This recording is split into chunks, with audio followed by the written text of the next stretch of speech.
50 సంవత్సరాలు దాటిన వాళ్ళకి దేవుడు ఎరుగు నువ్వు ఇచ్చిన పాపనా. ఉన్నవాళ్ళు బీకేస్తున్నారే, ఉన్నవాళ్ళు పెన్షన్ బీకేస్తా ఉన్నారు. భర్త చనిపోతే వితంతువైన అక్క చెల్లెమ్మకి పెన్షన్ ఇచ్చే నాదుడే లేడు. ఈ పరిస్థితుల్లో super 6 super success, super 6 utter flop అని కొటేషన్ పెట్టుకో. మీ కూటమి ప్రభుత్వం అట్టర్ ఫ్లాప్ అయిందని చెప్పుకో. ఈరోజు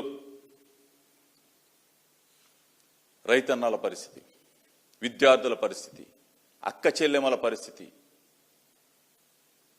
ఆరోగ్యశ్రీ అందక ఆరోగ్యశ్రీని అటకెక్కించిన చంద్రబాబు నాయుడు. ఇన్ని వందల మంది, ఇన్ని వేల మంది చనిపోతా ఉంటే ఈ కాన్ఫరెన్స్లు ఎందుకు చంద్రబాబు నాయుడు? తగలేనా? దేనికి? ఎక్కడికి వెళ్ళాలా? నువ్వు ఎదురు కూర్చోబెట్టిన సొల్లు కబుర్లు చెప్పి కాన్ఫరెన్స్లు 2 రోజులు తింటే ఓ పక్కన అకాల వర్షాలు వస్తా ఉన్నాయి. కలెక్టర్లు వచ్చి ఇక్కడ కూర్చుంటే జిల్లాల్లో ఉన్న పరిస్థితులు ఏంటి? ఏదైనా కానీ ఒక్కటి మంచి పని చేయగలిగావా? అదేమంటే ప్రైవేటీకరణ, ప్రైవేటీకరణ, ప్రైవేటీకరణ. మెడికల్ కళాశాలలో ప్రైవేటీకరణ, పోర్టులు ప్రైవేటీకరణ, హార్బర్లు ప్రైవేటీకరణ. ఏది అమ్మేద్దామా, ఏది దోచేద్దామా, ఏది మింగేద్దామా, ఇది తప్ప వేరే ఆలోచన ఏమైనా ఉందా? ఈరోజు పోటీ పడతా ఉన్నారు. ఈరోజు మీ ఎమ్మెల్యేలు కానీ మీ మంత్రులు కానీ పోటీ పడతా ఉన్నారు. దేంట్లో? మట్టి దోసేయటంలో పోటీ, ఇసుక దోసేయటంలో పోటీ, బ్రాందీ షాపుల్లో పోటీ, బారుల్లో పోటీ, బెల్ట్ షాపుల్లో పోటీ. ఎక్కడ దొరికితే అక్కడ దోచేయి దోచేయి దోచేయి. దానికి పోటీ పడతా ఉన్నారు. నీ సర్వేలు దేనికి? పోటీ పెట్టు. ఎమ్మెల్యేలకు పోటీ పెట్టి ఎవడెంత దోచుకున్నాడో చూస్తే దాంట్లో నువ్వు పర్సంటేజ్లు, దాంట్లో నువ్వు నంబర్ 1, నంబర్ 2, నంబర్ 3గా సెలెక్ట్ చెయ్యి. అంతేగాని ఎవ్వడ కూడా ప్రజాసేవ చేయట్లా, దోచే పనిలోనే ఉన్నారు. అదేమంటే రేపు మళ్ళీ మేము గెలుస్తాం సస్తామా, మళ్ళీ మేము వస్తాం పోతామా, ఈ 3 ముక్కలు అట్లా ఉంటుందా? ఈ కూటములు ఉంటాయా అని చెప్పే పరిస్థితులు. ఈరోజు దయచేసి ముఖ్యమంత్రికి చెప్తా ఉన్నా, రైతుల బాధలు వినండి, విద్యార్థుల బాధలు వినండి. ఇబ్బందులు పడుతున్నా పేషెంట్లుగా ఉన్న ప్రజల సమస్య, ఆరోగ్యశ్రీ సమస్య పట్టించుకోండి. ఇవన్నీ కూడా మీరు ఏది నాకు పట్టనట్టు బ్రహ్మాండంగా జరిగిపోతున్నట్టు బిళ్ళపిచ్చే పరిస్థితులు, కలెక్టర్ కాన్ఫరెన్స్లో దంపుడు ఉపన్యాసాలు, ఇవన్నీ కూడా ఏదొచ్చినా నేనే తెచ్చానంటారు. గూగుల్ వస్తే నాదే అంటారు, లేకపోతే ఆ పక్కన ఉన్న రాష్ట్రంలో ఇంకోటి వస్తే నాదేనంటారు, ఈ పక్కన ఉన్న చెన్నైలో. మనకేది దిక్కు?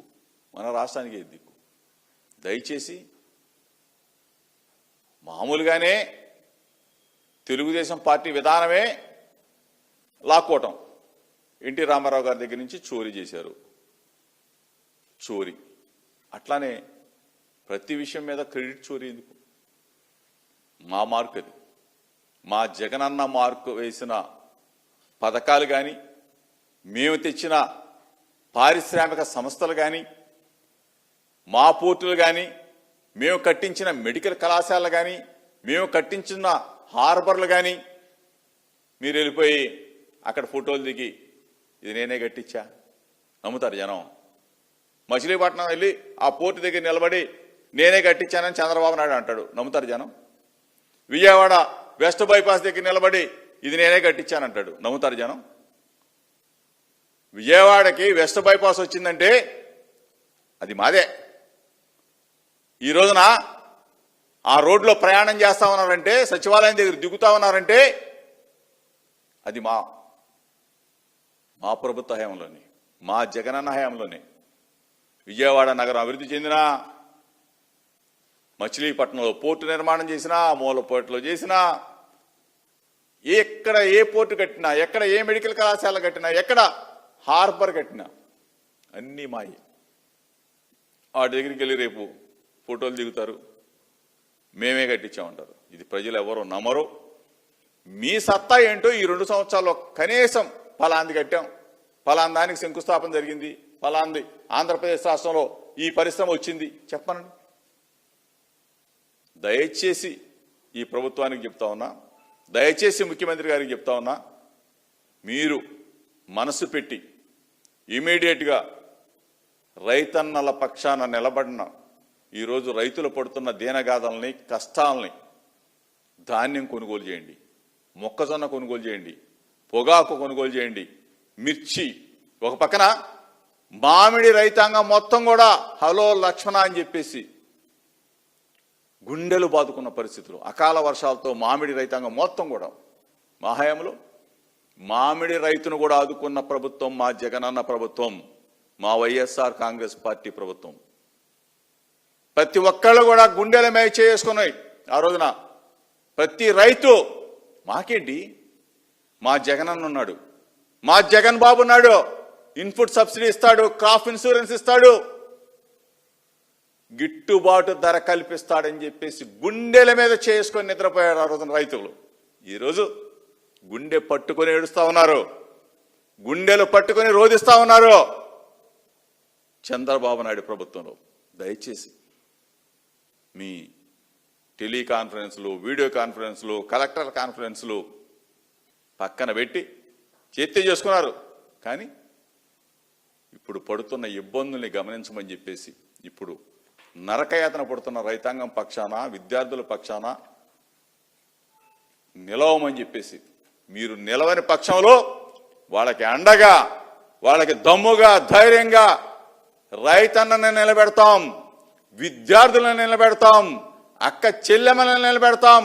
రాష్ట్రంలో మొత్తం రాష్ట్ర ప్రజానీకానికి మొత్తం కూడా వెన్నంటి ఉండే వైఎస్ఆర్ కాంగ్రెస్ పార్టీ, వెన్నంటి ఉండే జగనన్న తోడుగా ఉంటాడు ఈ రాష్ట్ర ప్రజలకని చెప్తూ, రేపు రాబోయే జగనన్న ప్రభుత్వంలో మరలా అన్ని వర్గాల ప్రజలకి మేలు చేసే దిశగా అడుగులు వేస్తామని చెప్పేసి తెలుపుకుంటూ, ప్రతిపక్షంగా ప్రజల పక్షాన నిలబడతాం, ప్రజలకు అండగా ఉంటాం అని చెప్పేసి తెలుపుకుంటూ, మీ ద్వారా ముఖ్యమంత్రి మరొక్కసారి రైతుల పక్షాన నిలబడమని చెప్పేసి, రైతన్నలకి గిట్టుబాటు ధర, ధాన్యం, మొక్కజొన్న, పత్తి, అదేవిధంగా మామిడి రైతాంగం అందరినీ కూడా, పొగాకు రైతాంగం అందరినీ కూడా ఆదుకోవాలని చెప్పేసి వైఎస్ఆర్ కాంగ్రెస్ పార్టీ తరఫున డిమాండ్ చేస్తా ఉన్నాం.